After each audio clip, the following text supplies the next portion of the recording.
రోజున ఇత్తయి ఎంత నమ్మినాడు, ఇత్తయి ఎంత భయభక్తులు కలిగి ఉన్నాడు, ఇత్తయి దేవునికి ఎంత అనుకూలంగా ఉన్నాడు, దావీదుకి ఎంత అనుకూలంగా ఉన్నాడు. ఈ రోజున నీ పరిస్థితులు ఏమైనా సరే, నీ కష్టాలు ఏమైనా సరే, నీ ఇబ్బందులు ఏమైనా సరే, నువ్వెంతగా నమ్ముతావో నిన్ను నమ్మిందే నిన్ను నిలబెడుతుంది, ధైర్యపరుస్తుంది. కాబట్టి ఈ రోజున ఇత్తయి వల్ల నమ్ముదాం, ఇత్తయి వల్ల తీర్మానం తీసుకుందాం. ఇత్తయి వెనుకకు జారలేడు. ఈ మాట చదువుకొని ఒక్కసారి మనము ముగించుకుందాము, ముగింపులోకి వద్దాం. ఒకసారి చూడండి, ఆ ఇత్తయి చెప్పినటువంటి మాట అది మనము ఎప్పుడు మర్చిపోకుండా ఉండాలని ప్రయత్నం చేద్దాం. 15వ అధ్యాయము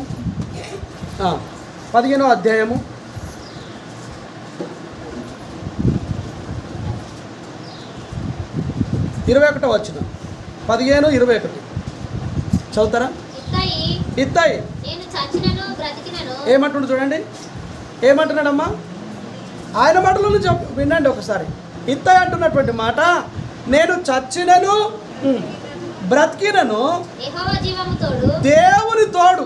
ఇదిగో ప్రమాణం చేసి చెప్తున్నా, దావీదు రాజా, మహారాజా, నన్ను ఇంటికి వెళ్ళమని చెప్పొద్దయ్యా, నువ్వు దూరం కావాలని చెప్పొద్దు, నాకు రాజ్యంకు తిరిగి వెళ్ళాలని చెప్పొద్దు. నా ఏలినవాడవగు నీవు రాజునకు నీ జీవము తోడు ఏ స్థలమందు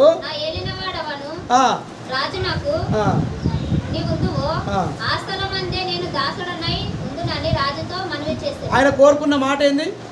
నేను దాసునిగా ఉంటా, నువ్వు చెప్పిన మాట వింటా, నువ్వు కూర్చో అంటే కూర్చుంటా, లేవంటే లేస్తా, అయ్యా నేను నీ బాధ్యనుకుంటాను, కానీ నిన్ను విడిచిపెట్టి పోవద్దు అంటే ఎంత ప్రేమ చూడండి దావీదు మీద ఇత్తయి.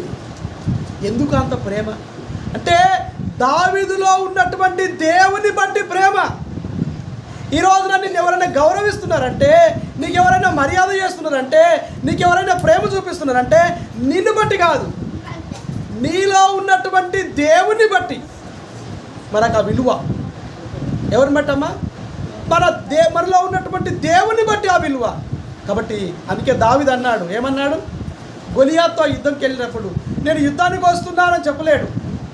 యెహోవా, యుద్ధము దేవునిది, యెహోవాది, నాది కాదు యుద్ధం, నేను పోరాడలేను, నేను జయించలేను. అందుకనే ఎంతో ప్రేమ ఎవరికి? ఇత్తయికి, దావీదంటే.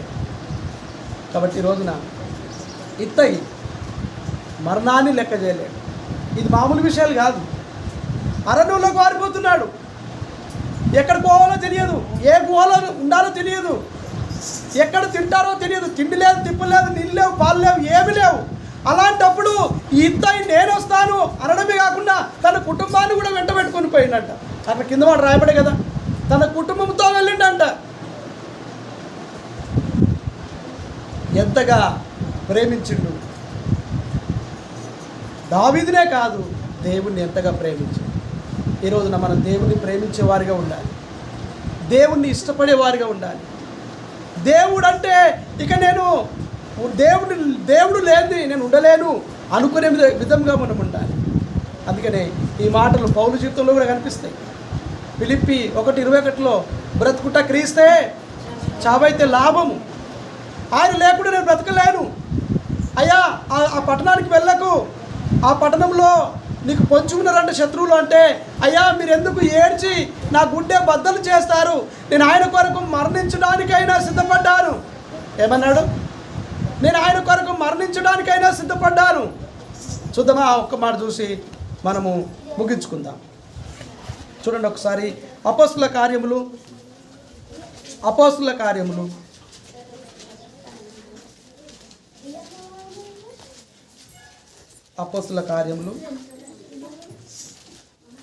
21వ అధ్యాయం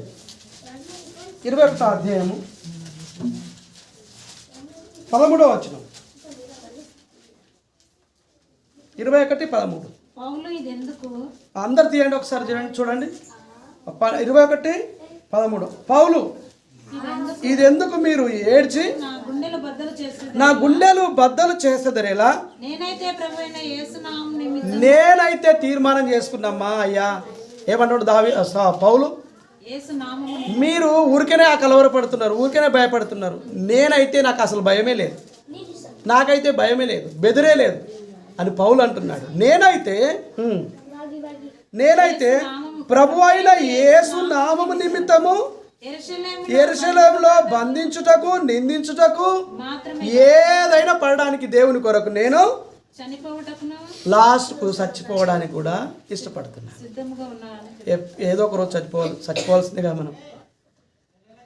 చనిపోకముందే ఒక తీర్మానం చేసుకోవాలి, చనిపోకముందే ఒక నిశ్చయితలోనికి రావాలి, చనిపోకముందే ఒక ఏదైనా దేవుని కొరకు నేను చెయ్యాలి.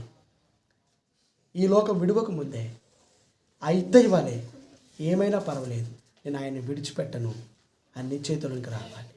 దయచేసి మోకరిద్దాము. ఒకసారి మోకరించి దేవుని ఎదుట ఇత్తయి ఎంత సాదృశ్యంగా ఉన్నాడు, ఇత్తయి ఎంత మంచి తీర్మానాలు తీసుకున్నాడు, ఇత్తయి ఎంత మనకు ఒక పాఠాన్ని నేర్పిస్తూ వచ్చినాడు. కాబట్టి ఈ రోజున ఇత్తయి వాళ్ళు ఉండడానికి నువ్వు సిద్ధమేనా? ఇత్తయి వాళ్ళే ఉండడానికి నువ్వు సిద్ధపడుతున్నావా? ఇత్తయి వాళ్ళే ఏమైనా పర్వాలేదు, నేను ఆయన కొరకు నిలబడతా, జీవిస్తా, తీర్మానం చేసుకుంటున్నా ఆ నిశ్చయిత నువ్వు కలిగి ఉండగలవా? ఒక్క నిమిషం దయచేసి అందరం మోకరిద్దాం.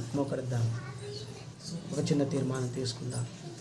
ప్రభువా, నిజమేనైనా నేనేదో మామూలుగానే ఉన్నాను, కానీ ఈ రోజున దావీదు యొక్క సైనికుల్లో ఇత్తయి గురించి విన్నాను. ఇత్తయి చేసుకున్నటువంటి ఆ తీర్మానానికి, ఇత్తయి కలిగి ఉన్నటువంటి ఆ నిశ్చయతకు దేవుడు విడిచిపెట్టలేడు కదా ఇత్తయిని, గాలికి వదిలేయలేడు ఇత్తయిని. నాన్న ఆయన తోలకెళ్ళాం బెట, పక్కకు కూర్చోండి, కళ్ళు మూసుకోండి బెట, కళ్ళు మూసుకో ఒకసారి